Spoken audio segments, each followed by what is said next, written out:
Hello everyone, आज हम बात करेंगे कुछ इम्पॉर्टेंट प्रूफ्स की और कुछ इम्पॉर्टेंट क्वेश्चंस की एंड थ्योरम्स की।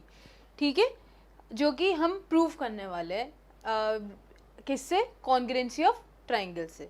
ठीक है, एक हमने ट्राइंगल पे बहुत इंपॉर्टेंट थ्योरम पढ़ी थी। वो थ्योरम क्या थी कि angle opposite to equal sides are equal. ये चीज़ पढ़ी थी हमने। एक बार वापस से रिवाइज करा देते हैं। वही क्वेश्चन, वो वाला ये थ्योरम पढ़ी थी हमने ट्राइंगल में। क्या पढ़ा था उसमें? Angle opposite to equal sides are equal.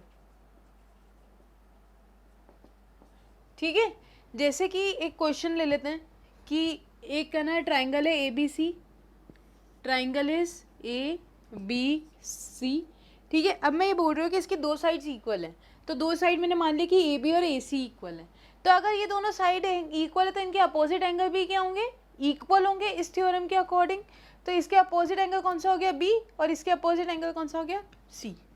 तो अगर A B equal to A C है, क्या है? If A B equal to A C then हमारा एंगल बी भी क्या होगा? एंगल सी के इक्वल होगा। मतलब अगर ये 30 तो ये भी फिर 30 ही होगा। ये थ्योरम हमने ट्राइंगल में पढ़ी हुई है। अब इसका आज प्रूफ देखते हैं कि ये आया कैसे। ठीक है, तो इसको मैं वापस से ड्रॉ कर लेती हूँ इसी ट्राइंगल को।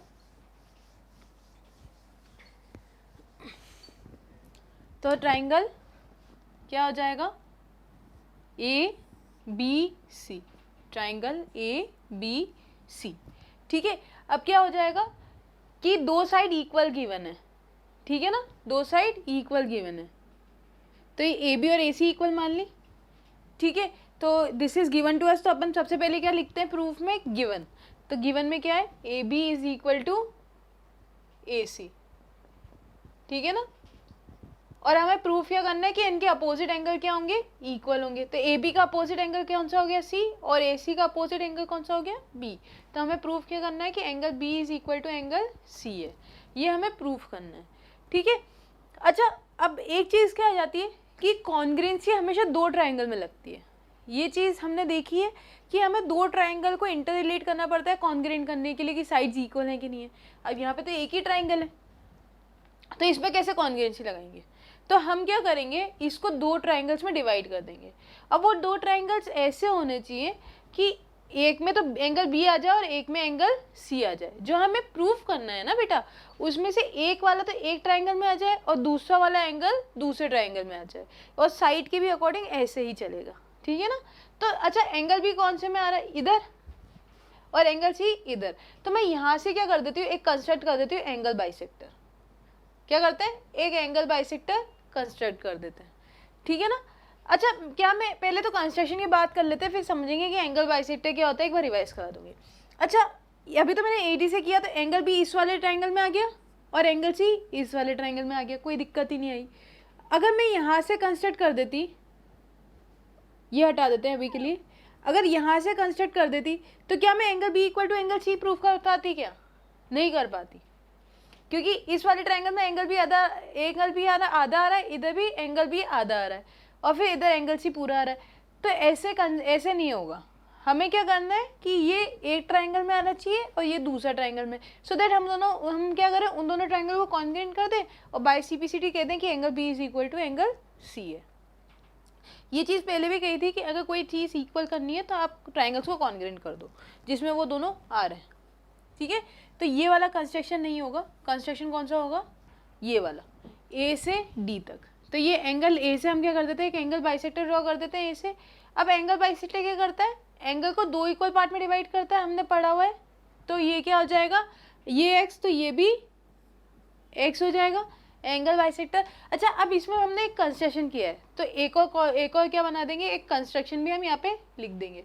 कंस्ट्रक्शन में क्या लिखेंगे? ड्रॉ एंगल बाइसेक्टर या construct angle bisector of angle A, that is AD. AD हमने कंस्ट्रक्ट किया जो एंगल बाइसेक्टर होता है, जो कि एंगल को क्या करता है, दो इक्वल पार्ट में डिवाइड करता है। फॉर एग्जांपल अगर ये 60 है तो ये 30 30 हो जाएंगे। क्लियर है कि नहीं है? तो दोनों इक्वल हो जाएंगे एक्स एक्स। अब प्रूफ पे आते हैं। अब प्रूफ में क्या होता है कि ट्राइंगल देखना होता है कि कौन सा ट्राइंगल लेना है। तो ट्राइंगल वही लेंगे जिसपे एक में तो ए ये आ रहा है और एक में ये आ रहा है। अच्छा, तो एंगल बी कौन सा ट्राइंगल में आ रहा है? ये वाला एंगल कौन से ट्राइंगल में आ रहा है? A B D. तो एक तो ट्राइंगल ले लेंगे ट्राइंगल ए बी डी, और दूसरा ट्राइंगल ले लेंगे यहाँ पे एंड सी किस ट्राइंगल में आ रहा है? ए सी डी में। तो ट्राइंगल ए सी डी ले लेंगे। क्लियर है कि नहीं है? अब इसको प्रूफ करना स्टार्ट करते हैं। तो एक चीज हमें गिवन है क्या? A B equal to A C. तो A B is equal to A C, ठीक है ना। अब इसके आगे क्या लिखेंगे? गिवन, क्योंकि हमें गिवन है। अब हम अगर मैंने कंस्ट्रक्शन ड्रॉ किया है कि angle bisector of A draw किया है, तो मतलब क्या होगा कि एंगल बी ए डी और डी ए सी इक्वल होंगे। तो बाय कंस्ट्रक्शन में ये कह सकते हो कि angle B A D is equal to angle D A C is equal to, अपन ने क्या माना है? एक्स माना है बाय कंस्ट्रक्शन। तो मैं ये दोनों भी इक्वल लिख सकती हूँ कि ये दोनों एंगल इक्वल है। तो एंगल बी ए डी, ये वाला जो एंगल है वो बीच में आता है ना, B A D is equal to angle D A C. तो is equal to angle D A C हो जाएगा। क्यों? By construction. रीजन हमें लिखना है, तो बाय कंस्ट्रक्शन हम ये बोल रहे हैं कि हमने कंस्ट्रक्ट ऐसे किया। अब तीसरी चीज़ कहाँ आएगी? क्योंकि कॉन्ग्रुएंस के लिए तो तीन चीज़ें चाहिए, दो चीज़ें हो गई, थर्ड चीज़ आप कॉमन ढूंढिए। क्या इस दोनों ट्राइंगल में कुछ कॉमन आ रहा है? मतलब जो इस वाले ट्राइंगल में भी आ रहा है और इस ट्राइंगल में भी आ रहा है, और दोनों शेयर कर रहे हैं। तो ये वाली लाइन दिख रही है, ये A D, this is a D. ये दोनों ट्राइंगल में आ रही है कि नहीं आ रही? इसमें भी आ रही है और इसमें भी आ रही है। तो हम क्या लिखेंगे? ये दोनों साइड, ये क्या हो जाएगा? A D is equal to A D, क्यों? कॉमन। थर्ड चीज क्या आएगी? कॉमन आ जाएगी। तो A D is equal to A D common. अब ये दोनों ट्राइंगल कॉन्ग्रुएंट हो गए। क्राइटेरिया देखते हैं। तो ये बोलना, ये क्या होगी? साइड। ये क्या होगी? एंगल। ये क्या हो गया? साइड। तो side angle side, side angle side. तो कौन से क्राइटेरिया से दोनों कॉन्ग्रुएंट हो गए? बाय SAS कॉन्ग्रुएंसी ट्राइंगल कौन सा होगा? नेमिंग कैसे होगी? सिंगल से डबल। तो सिंगल से डबल करेंगे तो बी ए डी। तो triangle B A D is congruent to triangle, यहाँ पे सिंगल से डबल चलेंगे तो क्या आ जाएगा? C A D, congruent to C A D, ठीक है। और अब ये दोनों ट्राइंगल कॉन्ग्रुएंट हो गए, तो मैं क्या कह सकती हूँ कि angle B is equal to angle C. दिख रहा है ये बी इक्वल टू सी, तो angle B is equal to angle C हो जाएगा। क्यों? By C P C T, corresponding part of congruent triangle. तो ये हमारा प्रूफ हो गया, ठीक है। तो अगर दो साइड्स इक्वल है तो इनके अपोजिट एंगल भी क्या होंगे? इक्वल होंगे। तो ये प्रूफ क्लियर है। नेक्स्ट एक और थ्योरम पढ़ी थी जो इसकी कन्वर्स थी, वो क्या कहती है कि अगर दो एंगल इक्वल है तो उनकी अपोजिट साइड भी क्या होगी? इक्वल। तो नेक्स्ट थ्योरम देखते हैं ट्राइंगल की, इसका ही कन्वर्स है। ये डायग्राम मिटा रही हूँ मैं।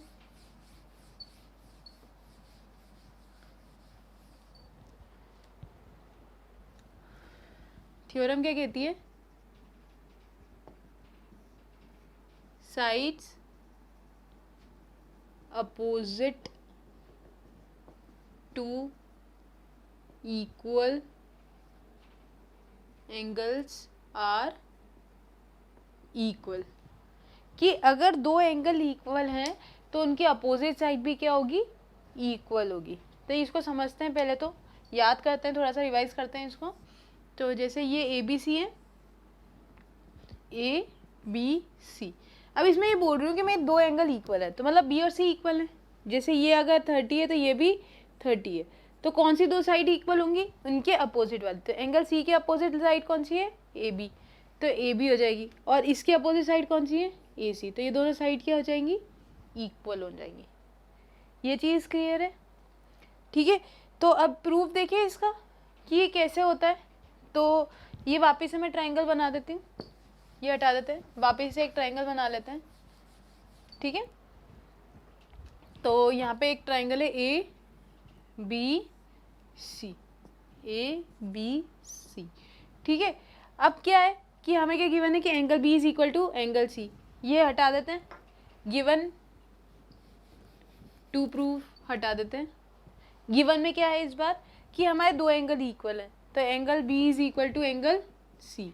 बहुत सिमिलर प्रूफ है दोनों का, सिर्फ अब है ना सिर्फ क्या दिक्कत है कि सिर्फ वो डिफरेंस क्या है कि गिवन वाला प्रूफ में आ जाएगा टू प्रूफ में, और टू प्रूफ वाला गिवन में आ जाएगा। तो अभी गिवन क्या है, angle B equal to angle C, और प्रूफ क्या करना है कि इनके अपोजिट साइड्स इक्वल है, मतलब A B is equal to A C, A B is equal to A C. ठीक है, अब वही बात आ जाती है कि एक ट्राइंगल में कभी भी कॉन्ग्रुएंसी लगती नहीं है, दो ट्राइंगल चाहिए, तो वापस से कंस्ट्रक्शन वही करेंगे कि यहाँ पे एक एंगल बाइसेक्टर ड्रॉ कर देंगे। अब एंगल बाइसेक्टर क्या करता है, दो इक्वल एंगल में डिवाइड कर देता है, तो कंस्ट्रक्शन सेम रहेगा, ये एक्स तो ये भी एक्स, तो कंस्ट्रक्शन सेम रहेगा। Construct angle bisector of angle D. क्यों? क्योंकि ए बी इस ट्राइंगल में आ रहा है और ए सी इस ट्राइंगल में आ रहा है। वही चीज़ चाहिए कि ए बी एक ट्राइंगल में आना चाहिए और ए सी दूसरे ट्राइंगल में बिल्कुल आ रहा है, तो कंस्ट्रक्शन बिल्कुल सेम चलेगा। ठीक है, तो ए डी का ड्रॉ कर दिया, उसके बाद में प्रूफ देखते हैं। ट्राइंगल वही लेंगे, एक तो ए बी डी में आ रहा है और एक ए सी डी में आ रहा है ए सी, तो ट्राइंगल भी यही रहेगा, थोड़ा सा प्रूफ चेंज हो जाएगा अपना बस। तो प्रूफ में अब क्या क्या गिवन है, सबसे पहली चीज़ है गिवन है कि ये दोनों एंगल इक्वल है, तो angle B equal to angle C लिख सकते हैं। तो फर्स्ट चीज़ क्या आ जाएगी, angle B is equal to angle C आ जाएगी। ठीक है, सेकेंड चीज़ क्या गिवन है कि by construction angle B A D equal to angle D A C. ये हमने कंस्ट्रक्ट ऐसे किया कि दोनों एंगल इक्वल है, तो angle B A D is equal to angle C A D. तो ये तो हो जाएगा गिवन और ये हो जाएगा बाय कंस्ट्रक्शन। ठीक है, अब आ जाती है थर्ड चीज़, तो थर्ड चीज़ क्या हो जाती है, कॉमन। तो इन दोनों ट्राइंगल में क्या कॉमन है, ए डी, ये ए डी कॉमन है ना, जो इसमें भी आ रहा है और इसमें भी आ रहा है, तो अगर इन दोनों में आ रहा है तो ए डी की लेंथ तो इक्वल ही होगी, तो A D is equal to A D common. A D equal to A D क्यों लिखते हैं अपन, एक ए डी तो इस वाले ट्राइंगल का हो गया, एक ए डी इस वाले ट्राइंगल का हो गया, तो हम ऐसे बोलते हैं कि A D is equal to A D common. ठीक है ना, तो इक्वल रहेंगे। अब क्राइटेरिया देखिए, कॉन्ग्रेंट तो होगा ये दोनों, क्योंकि तीन चीज़ें आ गई अपने पास में, पर क्राइटेरिया चेंज हो जाएगा। तो क्राइटेरिया आइडेंटिफाई करते हैं, कौन सा होगा क्राइटेरिया, यहाँ पे डबल लाइन ले, यहाँ पे सिंगल लाइन ले लेते हैं और इसको डबल लाइन कर देते हैं। ठीक है, डबल डबल इक्वल है, सिंगल सिंगल इक्वल है, तो ये कितना हो जाएगा, कैसे बोलेंगे इसको, एंगल एंगल साइड, यही बोलेंगे ना, एंगल एंगल साइड। तो कौन सा क्राइटेरिया हो गया, by A S congruency triangle A B D is congruent to triangle, single से डबल चलना है ना, तो सिंगल से डबल चलेंगे तो क्या हो जाएगा, सिंगल एंगल वाले से चलेंगे, तो ये सिंगल है और ये डबल है, तो triangle A B D is congruent to triangle क्या हो जाएगा, A C D, A C D. तो triangle A B D is congruent to triangle A C D. अब प्रूफ क्या करना है कि A B equal to A C, अगर दोनों ट्राइंगल कॉन्ग्रुएंट हो गए तो इक्वल किससे बोलते हैं, by C B C D. So अपन कह सकते हैं कि A B is equal to A C हो जाएगा by C P C D. ठीक है, और ये हमारा प्रूफ हो गया। तो ये दोनों थ्योरम क्लियर है आपको। थर्ड क्वेश्चन करते हैं। ठीक है, so our third question is,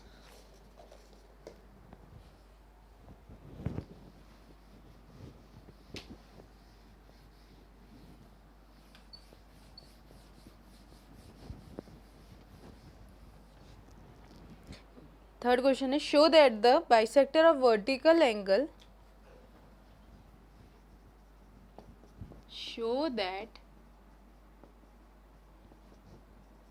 the bisector of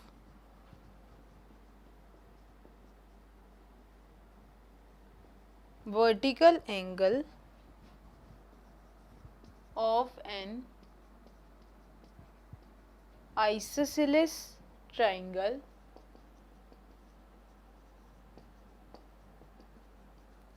bisects the base at right angle, at right angle। ठीक है, तो ये वाला क्वेश्चन देखते हैं क्या बोल रहा है कि show that the bisector of vertical angle of an isosceles triangle bisect the base at right angle. तो दो चीज़ें हमें प्रूव करनी है। पहले तो देख लेते हैं गिवन क्या है कि एक आइसोसेलेस ट्रायंगल है। अगर आइसोसेलेस ट्रायंगल है तो दो एंगल उसकी दोनों साइड क्या होंगी, इक्वल होंगी। तो एक आइसोसेलेस ट्रायंगल ड्रॉ कर लेते हैं, ये रहा ए बी सी। तो इसकी दो साइड इक्वल है तो मैं मान लेती हूँ कि A B is equal to A C है, ठीक है। अब दूसरा क्या बोल रहा है कि bisector of vertical angle, bisector of vertical angle. तो वर्टिकल एंगल कौन सा होता है, ये ऊपर वाला, ये दोनों तो होता है बेस एंगल। तो जो ये ऊपर वाला होता है ना, this is known as vertical angle. तो इसका जो बाइसेक्टर है, मतलब एंगल बाइसेक्टर क्या करता है, दो इक्वल एंगल में डिवाइड करता है। तो ये एक्स तो ये भी एक्स, ठीक है। ये क्या कर रहा है कि प्रूव करना है कि ये एक तो बेस को बाइसेक्ट कर रहा है। बेस को बाइसेक्ट करने का मतलब क्या है, दो इक्वल पार्ट में डिवाइड कर रहा है। तो पहले तो गिवन लिख लेते हैं कि गिवन में क्या है कि ये आइसोसेलेस ट्रायंगल है, तो उससे अपन ये कह सकते हैं कि A B is equal to A C है, ठीक है। सेकेंड चीज़ क्या है कि ए डी क्या है, A D is a angle bisector of angle A. तो हम ये कह सकते हैं कि ये वाला बी ए डी और डी ए सी क्या होंगे, इक्वल होंगे। तो angle B A D is equal to angle C A D, ये भी हम कह सकते हैं, ठीक है। और कुछ गिवन है नहीं। फिर क्या है, टू प्रूफ पे आते हैं। टू प्रूफ क्या कर रहा है कि ये जो ए डी है ना, इस पहले बेस को बाइसेक्ट कर रहा है, मतलब दो इक्वल पार्ट में डिवाइड कर रहा है। मतलब जैसे फॉर एग्जांपल अगर ये पूरा 10 है ना, तो ये 5 में डिवाइड कर रहा है, दो इक्वल पार्ट में, ये 5 ये भी 5, ठीक है ना। तो हमें क्या प्रूफ करना है कि B D is equal to D C है। और तीसरी चीज़ क्या है, बेस एट राइट एंगल, मतलब ये चीज़ हमें क्या करनी है, राइट एंगल प्रूफ करनी है कि ये स्ट्रेट है, ठीक है ना। तो हमें प्रूफ करना है कि A D is perpendicular to B C, A D is perpendicular to B C. और हम इसे ये भी कह सकते हैं कि angle A D C is equal to 90 degree. ये चीज़ प्रूफ करनी है हमें, दो चीज़ें हमें प्रूफ करनी है। तो कैसे करेंगे वो समझते हैं। ये हटा देते हैं 5, 10। अब प्रूफ स्टार्ट करते हैं। तो सबसे पहले तो क्या है, दोनों ट्रायंगल कॉन्ग्रुएंट प्रूफ करने पड़ेंगे जिसमें ये दोनों चीज़ें आ रही हैं। सबसे पहले बी डी कौन से ट्रायंगल में आ रहा है, पहले तो ट्रायंगल डिसाइड करना पड़ेगा कि कौन सा ट्रायंगल लेना है। तो प्रूफ में पहले ट्रायंगल डिसाइड कर लेते हैं। तो पहले तो बी डी किस में आ रहा है, ए बी डी में। तो एक तो ट्रायंगल ले लिया, ट्रायंगल ए बी डी, और दूसरा ट्रायंगल क्या ले लिया, डी सी किस में आ रहा है, ए डी सी में। तो ट्रायंगल ए सी डी ले लिया, ठीक है ना। ये दोनों मैंने ट्रायंगल ले लिए। अब क्या है कि इन दोनों ट्रायंगल को कॉन्ग्रुएंट प्रूफ करना है। तो कॉन्ग्रुएंसी कैसे करेंगे कि पहले गिवन लिख लो। तो सबसे पहले गिवन क्या है, A B is equal to A C, this is given to us. Second चीज़ क्या गिवन है कि ये B A D equal to C A D है, तो angle B A D is equal to angle C A D हो गया। ये भी हमें क्या है, गिवन है। अब थर्ड चीज़ चाहिए, तो थर्ड चीज़ क्या देखनी थी, कॉमन। ये 90 डिग्री गिवन नहीं है, ये हमें प्रूफ करना है, ठीक है ना, कि ये 90 डिग्री है। तो सेकंड चीज़ अपन ने क्या बोला था कि थर्ड चीज़ क्या देखनी है, कॉमन। तो ये ए डी इस वाले ट्रायंगल में भी आ रहा है और ए डी इस वाले ट्रायंगल में आ रहा है। तो हम क्या लिख सकते हैं कि A D is equal to A D, क्यों, कॉमन, ठीक है ना। अब क्या होगा, दोनों ट्रायंगल कॉन्ग्रुएंट तो होगा क्योंकि तीन चीज़ें आ गई हमारे पास में। अब क्राइटेरिया डिसाइड करना है। तो क्राइटेरिया कैसे डिसाइड करेंगे, side angle side, side angle side. तो बाय एस कॉन्ग्रुएंसी क्या कह सकते हैं कि triangle A B D single से डबल चलना है। तो सिंगल से डबल चलेंगे तो क्या हो जाएगा, बी ए डी। तो triangle B A D is congruent to triangle, यहाँ पे भी सिंगल से डबल चलेंगे तो क्या आ जाएगा, C A D, triangle C A D हो जाएगा, ठीक है ना। क्राइटेरिया डिसाइड हो गया, कॉन्ग्रुएंसी हो गई। अब ये दोनों कॉन्ग्रुएंट है तो मैं by C P C T ये कह सकती हूँ, by C P C T B D is equal to C D, first और third equal, first corresponding equal होता है ना, तो B D is equal to C D. एक चीज़ तो ये हो गई। अब दूसरी चीज़ क्या करनी थी कि ये दोनों 90 डिग्री हैं, तो ये थोड़ा इंपॉर्टेंट है, ये सेकंड वाला अच्छा मैं क्या ये भी कह सकती हूँ कि ये वाला एंगल इक्वल टू ये वाला एंगल होगा, angle A D B is equal to angle A D C होगा। देखो A D B is equal to A D C, A D B is equal to A D C होगा, बोल सकते हैं ऐसे। तो angle A D B is equal to angle A D C होगा, क्यों? Again by C P C T, ठीक है ना। अच्छा इस मतलब ये एक्स तो ये भी, इसको ए मान लेते हैं, ये भी ए मान लेते हैं, ठीक है ना। तो ये दोनों इक्वल हो गए by C P C T. अब ये दोनों एक स्ट्रेट लाइन पे लाई कर रहे हैं ना, तो इन दोनों का सम किसके बराबर होगा? 180 डिग्री के बराबर होगा। तो ये क्या हो जाएगा? Angle A D B plus angle A D C is equal to 180 degree, क्यों? Linear pair angle. रीजन क्या लिखेंगे? लीनियर पेयर एंगल, ठीक है। अब ये दोनों इक्वल है ना, जैसे ये ए तो ये भी ए, तो A plus A is equal to 180 degree, दोनों की जगह ए लिख दिया, तो ए प्लस ए कितना हो जाएगा? 2a, तो 2a इक्वल टू 180 डिग्री। तो ए ये मल्टीप्लाई में तो दे जाके डिवाइड में, यहाँ पे भी मैं ए लिख देती हूँ, ए डिग्री, तो ये ए मल्टीप्लाई में तो दे जाके डिवाइड में, तो 180/2 कितना हो गया? 90। तो ये ए किसके बराबर आ गया? 90 के। मतलब ए किसको माना था? ए डी सी को। तो मेरा एंगल ए डी सी भी किसके बराबर आ जाएगा? 90 के, ठीक है। तो angle A D C is equal to 90 degree, तो ये किसके बराबर आ जाएगा मेरा? 90 डिग्री। तो ये हमारा प्रूफ हो गया, ठीक है। सो ये तीनों प्रूफ्स आपको क्लियर है। नेक्स्ट क्लास में और इससे ही प्रूफ से रिलेटेड क्वेश्चंस देखेंगे। Okay, thank you.